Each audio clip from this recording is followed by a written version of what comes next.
Hello friends, welcome to the exam hacker YouTube channel. दोस्तों, आज के इस वीडियो में हम लोग क्या डिस्कस करने वाले हैं। आज के इस वीडियो में हम डिस्कस करेंगे 64th जो बीपीएससी मेंस एग्ज़ाम हुए थे, उसके ज्योग्राफी ऑप्शनल के एक प्रश्न को हम लोग यहाँ पे डिस्कस करने वाले हैं।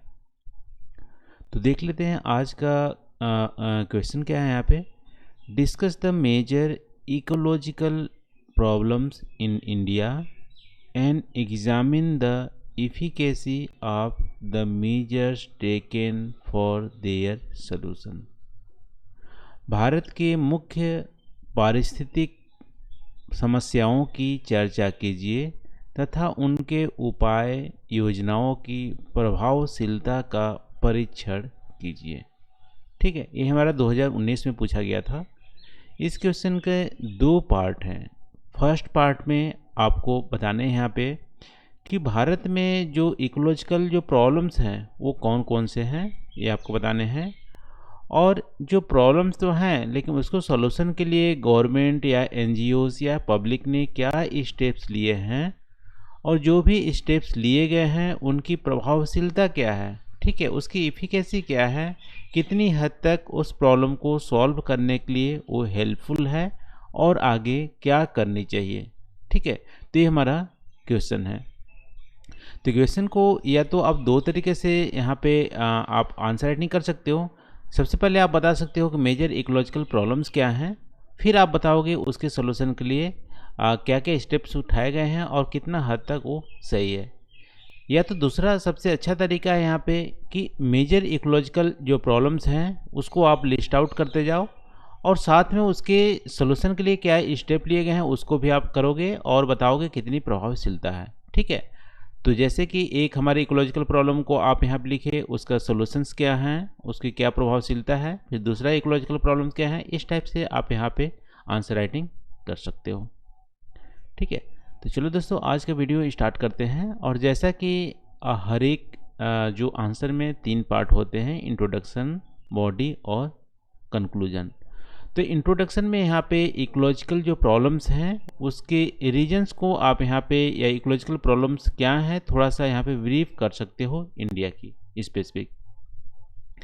तो दोस्तों यहाँ पे इंडिया में बहुत ज़्यादा हाई पॉपुलेशन ग्रोथ हो रहे हैं, ओवर पॉपुलेटेड हमारा रीजन है और यहाँ पे नेचुरल रिसोर्स की अनचेक्ड एक्सप्लॉयटेशन हो रही है। ठीक है, अनसस्टेनेबल डेवलपमेंट प्रैक्टिस की जा रही है। इन सब के चलते इंडिया में बहुत ज़्यादा इकोलॉजिकल प्रॉब्लम्स हो गए हैं। ठीक है, इकोलॉजिकल प्रॉब्लम्स का मतलब है यहाँ पे कि इन्वायरमेंटल या इकोसिस्टम से रिलेटेड जो हमारी प्रॉब्लम्स हैं वो हमारे यहाँ पे क्रिएट हो गए हैं। और कौन कौन से हैं इसको हम लोग लिस्ट आउट यहाँ पे आप नीचे कर सकते हो। तो अभी हमारे इंडिया में जो मेजर इकोलॉजिकल प्रॉब्लम है वो निम्नलिखित है। पहला यहाँ पे कि जो नॉर्दर्न प्लेन में ठंडी दिनों में स्मोक जो क्रिएट होता है दिल्ली एनसीआर के रीजन में, वहाँ पे एयर क्वालिटी बहुत ही पुअर हो जाती है। ठीक है, एकदम जो हैजार्डस लेवल पे पहुँच जाती है और वहाँ की जो आप बोल सकते हो कि जो ट्रांसपोर्टेशन है सिस्टम है वो भी बहुत हद तक ठप हो जाती है, क्योंकि स्मोक के चलते हमें दूर की चीज़ें दिखती नहीं हैं और इसके चलते जो ट्रांसपोर्टेशन सिस्टम है वो हमारी वहाँ पे बेकार हो जाती है। तो मेजर विंटर सीजन में हमारी इकोलॉजिकल वर्ल्ड में भी न्यूज़ में रहता है कि दिल्ली एनसीआर में बहुत ज़्यादा स्मोक है, बहुत ज़्यादा पोल्यूशन लेवल है। तो ये हमारी पहला इकोलॉजिकल प्रॉब्लम है। यहाँ पे WHO के अकॉर्डिंग आप देखोगे, वर्ल्ड हेल्थ ऑर्गेनाइजेशन के अकॉर्डिंग, तो इंडिया में 14 मोस्ट पोल्यूटेड सिटीज़ हैं। ठीक है, सिटीज़ आप देखोगे तो जोधपुर जो आपको वेस्टर्न साइड से स्टार्ट होगा और ईस्टर्न साइड में कोलकाता तक, कोलकाता आप नहीं बोल सकते हो, पटना तक आप बोल सकते हो, यहाँ तक जो स्टेज है सिटी का, यहाँ पे बहुत ज़्यादा पॉल्यूशन देखने को मिलते हैं। लैंसेट रिपोर्ट की बात करें तो यहाँ पे जो 8 में से 1 डेथ जो होती है इंडिया में वो पुअर एयर क्वालिटी के चलते होती है, ब्रीदिंग प्रॉब्लम के चलते होती है। तो ये हमारी मेजर इकोलॉजिकल प्रॉब्लम है। अब इसकी सलूशन की बात करोगे, क्या क्या स्टेप्स उठाए गए हैं, तो गवर्नमेंट ने यहाँ पे क्लीन एयर प्रोग्राम भी बनाया है, एयर क्वालिटी इंडेक्स भी जारी करता है और यहाँ पे जो हमारी इसके रीजन्स हैं जैसे आप देखो कि स्मोक क्यों बनता है, तो यहाँ पे इसके रीजन्स हैं कि यहाँ पे ठंडी के दिनों में स्टबल की बर्निंग होती है, और एक एक्चुअली जियोग्राफिकल लोकेशन ऐसा है दिल्ली एनसीआर का कि वहाँ पे जैसे पंजाब हरियाणा में एग्रीकल्चर होते हैं, और जो वहाँ पे स्टबल बर्निंग होती है उसके चलते क्या होते हैं, बहुत ज़्यादा स्मोक पैदा होते हैं। ठीक है, जो हमारी आप बोल सकते हो कि स्मोक जनरली पैदा ज़्यादातर होते हैं जब बायोमास की बर्निंग होती है। तो पंजाब हरियाणा वेस्टर्न यूपी में बायोमास की बर्निंग होती है तो बहुत ज़्यादा स्मोक पैदा होते हैं। ठीक है, ये हमारा हो गया दिल्ली एनसीआर के रीजन में। इसके अलावा दूसरा यहाँ पे एडिंग फैक्टर है कि जो पाकिस्तान में डिजर्ट है और जो अरब कंट्रीज़ में जो डिजर्ट है, तो वेस्टर्ली जो हमारी जो विंड्स होती है उसके चलते डस्ट जो होते हैं वहाँ से उठ के हमारे यहाँ पे दिल्ली एनसीआर में आके यहाँ पे जमा होने लगते हैं, क्योंकि यहाँ पे लो एटमॉस्फेरिक कंडीशन होते हैं। ठीक है, तो यहाँ से हाई एटमॉस्फेरिक यहाँ पे एक मिनट, यहाँ पे कन्फ्यूजन हो रहा है।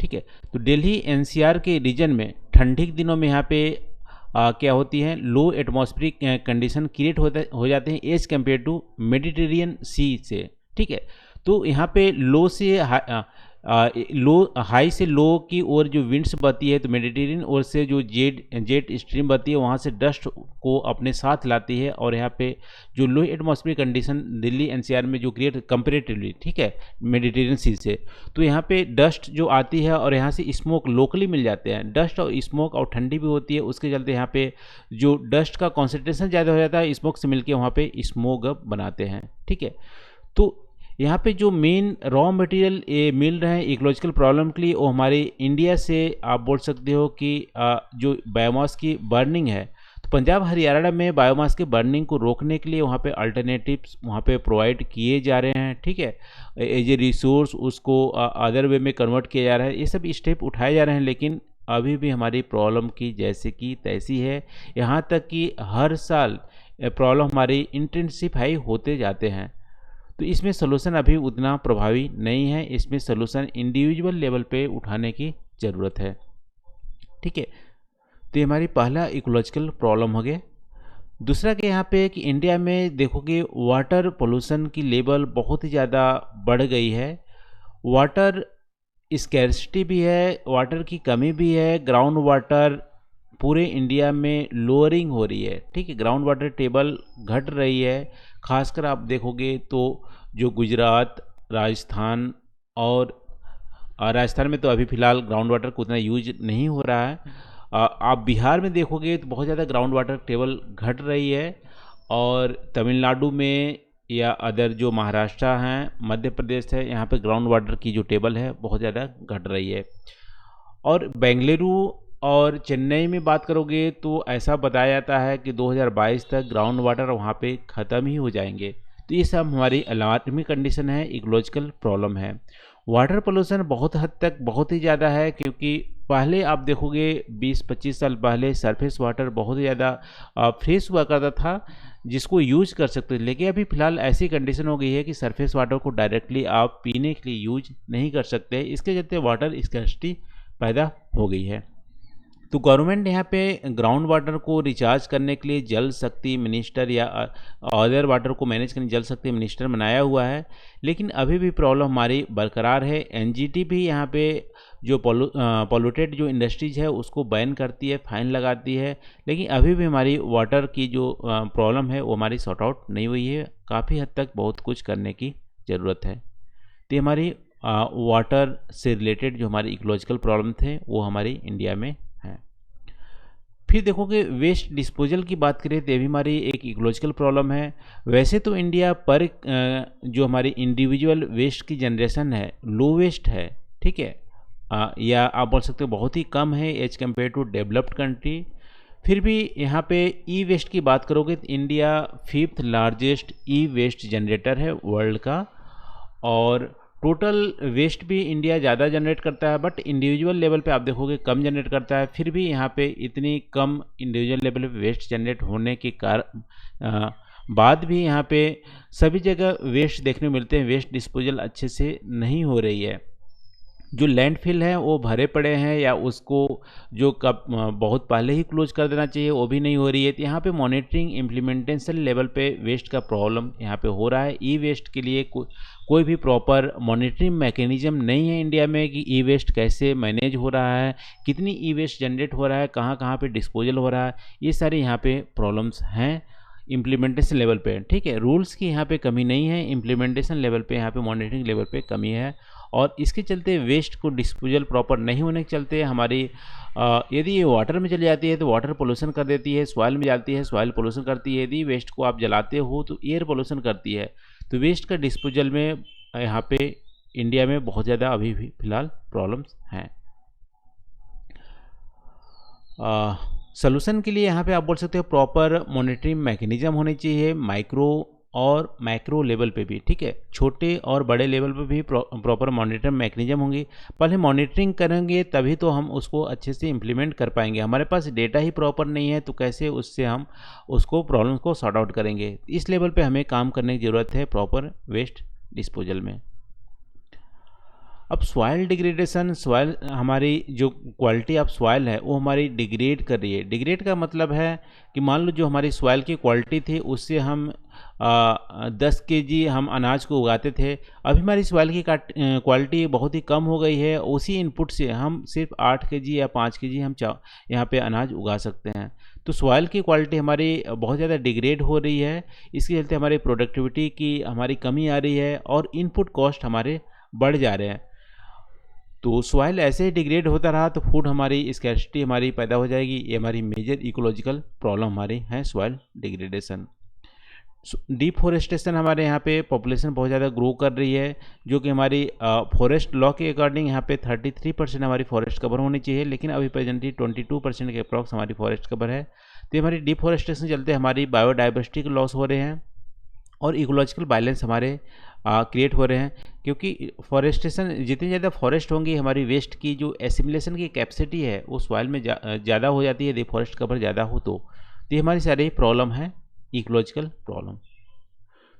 तो दोस्तों ऐसे आप यहाँ पे इकोलॉजिकल प्रॉब्लम को लिस्ट आउट कर सकते हो। पहला हमारा स्मोक हम लोग डिस्कस किए थे, दूसरा हम लोग वाटर पोल्यूशन, वाटर से रिलेटेड हमारी इकोलॉजिकल प्रॉब्लम, फिर हमारी वेस्ट के डिस्पोजल हमारी इकोलॉजिकल प्रॉब्लम है इंडिया में, सॉइल डिग्रेडेशन हो रही है, डिफॉरेस्टेशन हो रही है। अब इन सब का मेजर जो सोल्यूशन है, वैसे तो इंडिविजुअल सोल्यूशन हम लोग यहाँ पे देखें क्या क्या स्टेप उठाए जा रहे हैं, लेकिन मेन यदि सोल्यूशन देखें सारे प्रॉब्लम का, इकोलॉजिकल प्रॉब्लम का, तो पॉपुलेशन ग्रोथ को हमको कर्व करना पड़ेगा। एटलीस्ट कम से कम जहाँ पे हाई पॉपुलेशन डेंसिटी है उसको तो वहाँ पे कर्व करने की ज़रूरत है, पॉपुलेशन को इक्वल डिस्ट्रीब्यूशन करने की ज़रूरत है। ठीक है, तो पहला स्टेप हम यहाँ पे पॉपुलेशन डेंसिटी को इक्वल डिस्ट्रीब्यूशन या बहुत ज़्यादा डेंसिटी वाले पॉपुलेशन को थोड़ा सा यहाँ पे कर्व करने की ज़रूरत है। और सस्टेनेबल डेवलपमेंट की जो स्ट्रेटजी है उसको, किसी भी काम के लिए सस्टेनेबल डेवलपमेंट, क्या वो हमारा काम सस्टेनेबल है कि नहीं, इस पर आपको ध्यान देने की ज़रूरत है। या हम सबको रिन्यूएबल सोर्स ऑफ एनर्जी को यूज करना है, मशीन की इफ़िशियंसी को बढ़ाना है। मशीन की इफ़िशियंसी आप नहीं बढ़ाओगे तो एनर्जी ज़्यादा यूज होंगी, एनर्जी ज़्यादा यूज होंगे तो अदर इकोलॉजिकल प्रॉब्लम हमारी क्रिएट हो जाएंगे। और वेस्ट मटेरियल को मिनिमम जनरेशन यहाँ पे ऑफ वेस्ट मटेरियल जितनी ज़्यादा आप कम जनरेट करो या उसको रिसाइकिल करो वो हमारे इन्वायरमेंट के लिए बहुत ही ज़्यादा हेल्पफुल रहेगा। तो सारे कुछ हमारे जो जनरलाइज हमारे जो स्टेप्स हैं प्रॉब्लम को सॉल्व करने के लिए वो हम यहाँ पे उठा सकते हैं इंडिविजुअल लेवल पे भी।